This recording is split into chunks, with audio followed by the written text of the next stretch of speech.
Hi, I'm Mike Tomlinson with Carpet Empire Plus. Here we are installing some patterned carpet at one of our customers' house here in Rancho Mirage, California. All right, let's go take a look and see how we're doing. Here you have some stretching material. Here's the carpet, what it used to look like. Let's pull that out, put down some 3/8 cushion, and get the rest of it on the truck. Here you have, we're measuring out the rest of the home for padding. Got some scraps there, cutting it into place.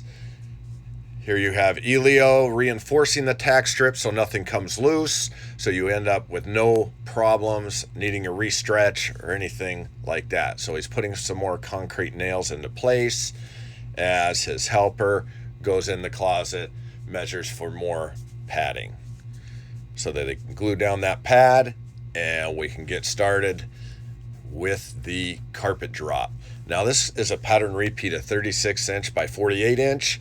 Elio's carefully matching up the seams as he melts the seam, tape, and seams up the carpet. The carpet is then power stretched, grabbing the tack strip so that there are no more ripples. Now that the carpet is stretched, it is time to trim all the edges and tuck cleanly under the baseboard. Here you have, there's the power stretcher there, trimmed it all up. As you see those little pieces there, that's from the carpet going up the wall, and it's being trimmed off to that beautiful looking tile. And here we're going to go ahead and do a quick cleanup and vacuum, and we're going to put that in high speed. Elio, keep on going, Elio. Go get him, Elio. There he goes. All right, there's your finished product. All clean and ready to put the furniture back. Look at that. Here's your finished product here in the master bedroom. Absolutely stunning. This carpet is from Stanton, by the way. Beautiful. Another job well done, Elio.